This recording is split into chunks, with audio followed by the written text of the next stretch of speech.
because of the districts have been constructed or shaped and crafted in such a way so that inevitably several will elect those who happen to be Republicans, and so you'll have a more bipartisan approach to county government. I have to say, however, that although all three county commissioners, current county commissioners, are Democrats, the three of us couldn't be, in many respects, more different in terms of philosophy and approach to government. So even though the county officials, all the county officials now, the executive officials are Democrats, rest assured that there are differences and variations even amongst us.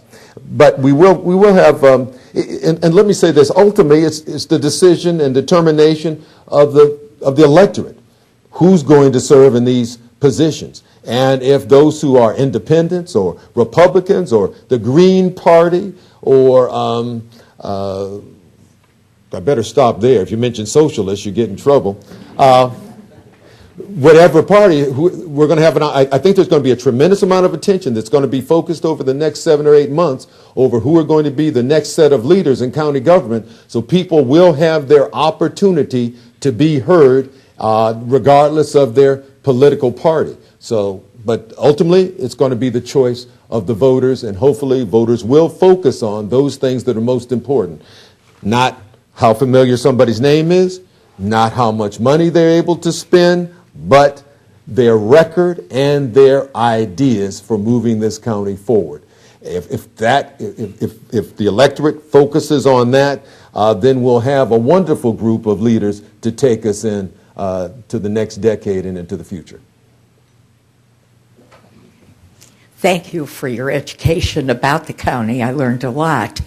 I'm looking toward the future, and I want some special, I'll say, godlike person to be the county exec. What characteristics, I don't care what party, I happen to be a Democrat, but I don't care what party.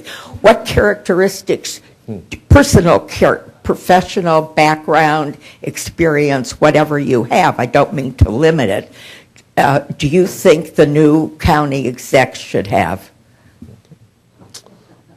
Great question, and somewhat related to an earlier question, I suppose, when you think of the kind of advice one would give a county executive. I think the ideal county executive will be somebody who has experience both in government, but also some conversance with how the private sector operates and how government should properly interface with the nonprofit world, our charitable institutions, and the private sector. I think the person should be intellectually gifted, but not an elitist. I think the individual needs to have superb communications and interpersonal skills. It needs to be somebody who is profoundly comfortable with diversity, because this is arguably the most diverse county in the state. And I'm talking in terms of race, ethnicity, gender, religion, straight and gay. You have to be comfortable in walking in any part of this community and having people respond affirmatively to you. And ultimately, you have to be the kind of person who, even if there will be disagreement with some of your decisions, because the first county executive is going to have to make some very difficult, challenging, and for some people off-putting decisions, has to be somebody who people know that even if I disagree with him or her, I know that they came to this decision not to benefit friends or a particular interest group, but they came to this decision because they thought it was in the best interest of the county, and therefore the public will accept that. So the individual has to have a certain kind of credibility with the community at large, and I think if we get somebody that has those qualities, it would be helpful if somebody's a visionary, somebody who's capable of seeing things that don't exist and figuring out how to make those happen if they would benefit the community. So I think those are the kinds of attributes and talents and characteristics that you would like to see in a county executive. Mr. Jones. Mr. Taft. Yeah. Candidate for county council. This is meant to be a friendly hardball question. You were an opponent of the, a very vocal and effective opponent of the new structure. I don't know how effective. Issue 6 passed 2-1. I must not have been terribly effective. You just weren't effective enough. But I ask you now, since we have a structure which is decidedly different from the one that has prevailed for so long, there will be things which one can be afraid of that might go awry, and those we kind of heard about from you when you were speaking against this. But it's here now.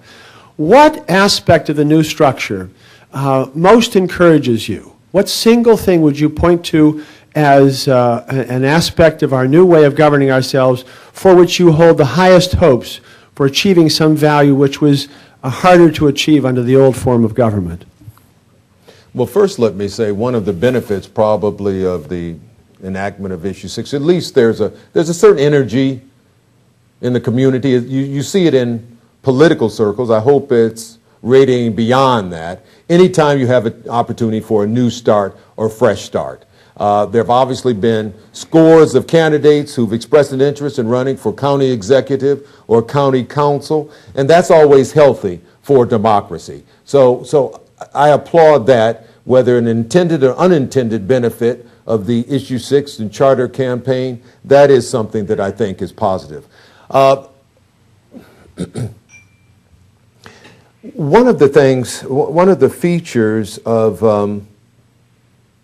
the new charter that I think offers some promise, significant promise, if the right person is there, might very well be the county executive. I often, the whole issue of county government restructuring was not necessarily a new one that just was born out of whole cloth last year, but there had been ongoing discussion for really decades about this. And I always said, even during the debates, that reasonable people can argue over whether or not a single county executive might be superior to 3 county commissioners. The advantage of a county executive is that, a single county executive, is that he or she is going to be able to ought to be able to get things done a lot more quickly than a larger board, in this case, the 3-member Board of County Commissioners. But again, you have to have the right person in that position who's getting the right things done. I think that county government has historically been criticized because it's been difficult to elect a diverse group of people into leadership positions. Well, at least we know that the county council, I guess the flip side of the fact that it's ward-based or district-based is the fact that it should be a pretty diverse group of men and women who are elected and therefore bring different perspectives to the table. So those are a couple of the elements that could ultimately work in favor of this new county government and produce better results. But again, what's critical, as in case of most political systems, who's elected to those positions. That's always the bottom line. If the right people are elected, this experiment could very well work. Am I done? Oh, wow. Okay. I'm sorry, did you say something about department's uniforms? Yeah. Peter, you started your talk with reference to LeBron's elbow, and I'm still worried about LeBron's elbow, but I'm confident in the state of county government in Cuyahoga County. Today at the City Club, we've been listening to a special forum featuring the Honorable Peter Lawson Jones, Cuyahoga County Commissioner. Thank you, Commissioner Jones. Thank you, ladies and gentlemen. This program is now adjourned.